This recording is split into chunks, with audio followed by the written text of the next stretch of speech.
How you focus your attention plays a critical role in how you deal with stress. Scattered attention harms your ability to let go of stress because even though your attention is scattered, it is narrowly focused, for you are able to fixate only on the stressful parts of your experience. When your attentional spotlight is widened,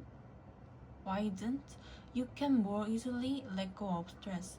You can put in perspective many more aspects of any situation and not get locked into one part that ties you down to superficial and uncertainty,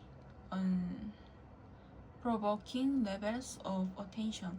A narrow focus heightens the stress level of each experience, but a widened focus turns down the stress level because you are better able to put each situation into a broader perspective.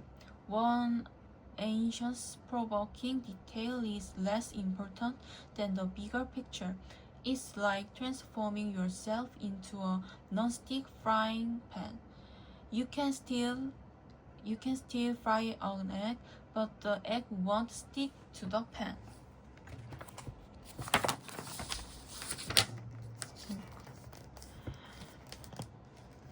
There are no black or white issue in life, no category answers. Everything is a subject for endless debates and compromise. This is one of the core principles of our current society. Because the more principle is wrong, the society ends up causing a lot of problems when it comes to sustainability. There are some issues that are black and white. There are indeed planetary and societal boundaries that must not be crosses. For instance, we think our societies can be a little bit more or a little bit less sustainable, but in the long run, you cannot be a little bit sustainable. Either you are sustainable or you are unsustainable. It is like walking on thin ice. Either it carries your weight or it does not. Either you make it to the shore or you fall into the deep, dark, cold water. And if that should happen to us, there will not be any nearby planes coming to our rescue. We are completely on our own. The modern corporation, as a child of laissez-faire economics and of the market society, is based on a creed whose greatest weakness is the inability to see the need for statutes and function of the individual in society. In the philosophy of the market society, there is no other social criterion than economic reward. Henry Main's focus, if Graham, that the course of modern history has been from statue to contract, neatly summarized the belief of the 19th century that social statute and function should be exclusively the result of economic advancement. This emphasis was the result of a rebellion against a concept of society which defends human position exclusively in terms of politically determined statute, and which does denied equality of opportunity. But the rebellion went too far. In order to establish justice, it denied meaning and fulfillment to those who cannot advance that is to the majority, instead of realizing that the good society must give both justice and status.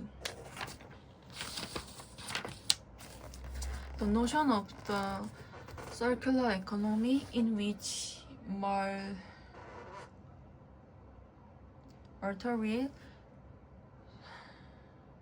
circulate continuously, being used and reused time and time again, is an appealing vision. However, it is crucial to highlight just how far we are from that goal as present. Although most textiles are entirely recyclable. 73% of waste clothing was incinerated or went to landfills globally. In just 12% was recycled into low-value taxable applications such as metals, surfing, and less than 1% was recycled back into clothing. Some would question how realistic the idea of closing the loop can be. The complexity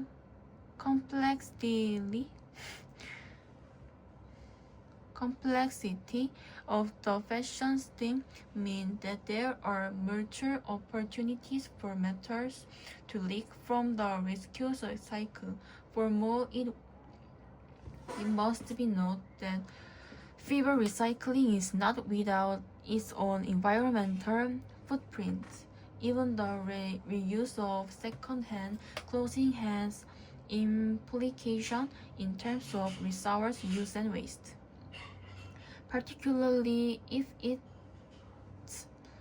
if items are transported over long distance, dry cleaned, and repackaged. When anticipating the effect of time, we should mentally forecast what they are likely to be. We should not particularly stop them from happening by demanding the immediate performance or promise which time alone can fulfill. The man who makes his demand will find out that there is no worse or stricter user than time, and that if you compel time to give money in advance, you will have to pay a rate of interest much higher than any usurer would require. It is possible, for instance, to make a tree burst forth into leaf, blossom, or even bear fruit within a few days by the application of unslacked lime and artificial heart, but after that the tree will wither away. So a young man may abuse his strength, it may be only for a few weeks, by trying to do at 19 what he could easily manage at 30, and time may give him the loan for which he asked, but the interest he will have to pay comes out of the strength of his later years. Indeed, it is part of his very life itself.